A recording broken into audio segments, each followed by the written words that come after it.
So here's the rough sketch of what I want to build. I want to build a rolling workbench out of basically 2x4s and plywood. So I want it to be 30 inches deep.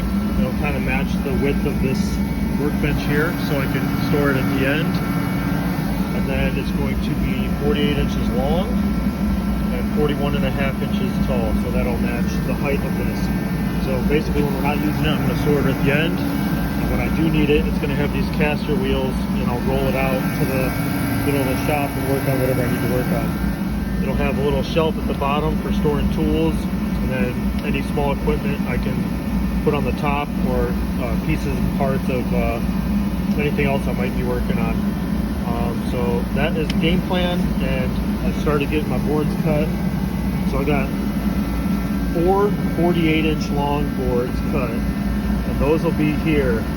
So I know I want this to be 30 inches, so I do not cut a board that's 30 inches. I cut a board that is 30 inches minus 3, because I'm going to have the width and the thickness of these boards on either side. So I cut a board for 27 inches to go in between both of these sides, and it'll do the same thing on the bottom.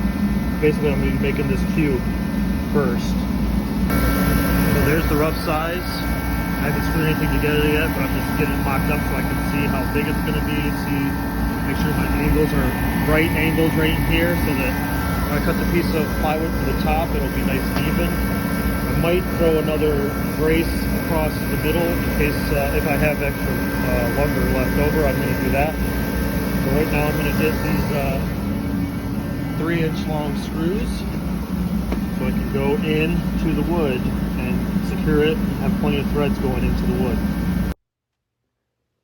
Here I'm putting the screws in. In retrospect, I should have pre-drilled the holes because you can see the wood split there. And then I actually messed up on that piece right there. That should have been on the inside of the long board. So I had to pull the screws out and redo that side. But then I got everything else screwed together. 2 screws per side should be plenty. Then just trying to make sure everything's flush as you're screwing in can be a little bit challenging when you're by yourself, but I just flipped it up on its side to get a better angle for pushing the screws in. I did have a little bit of issue with these screws starting to strip out inside the wood. I'm not exactly sure why, so I couldn't get them to sink in all the way as much as I would like. But here's the other rectangle piece. One of these pieces will be the top. Alright, so I got some supports going across the bottom and the top, both at 24 inches.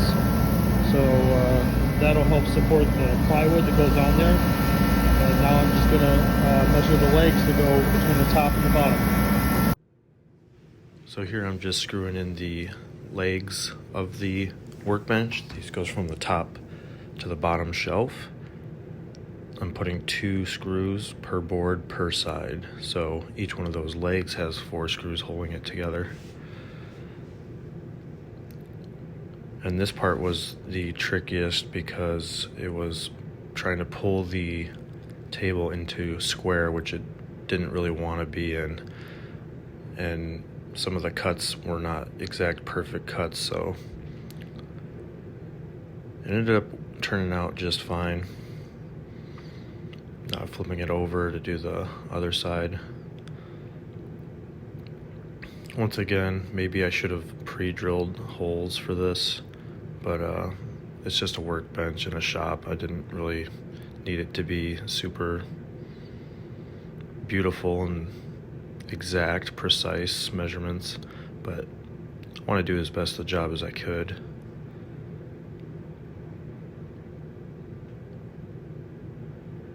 So now it's pretty sturdy.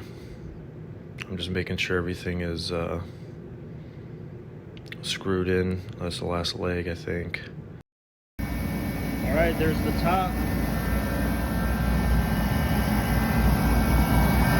Nice little piece of 3/4 inch on the top. Maybe I'll run a screw in the middle down the center brace under there, but I'm gonna cut a piece to go out the bottom, and it's gonna cut out around the legs, and that'll be it. Other than the wheels, caster wheels come in on Saturday, so I'll be doing that next week. So here I got all the measurements marked out for the 4 legs, so this can slide in underneath and fit around the legs down there. So I got as close as I could with the saw, the circular saw, and now I'm finishing it off with the hand saw, because if you can see, it won't get all the way into the edges. So nice to have a hand saw just to finish it off. And it'll leave a nice clean corner. Nice clean corner now. That should fit in there nice. I'll do that all the way around, and then I'll get that screwed in.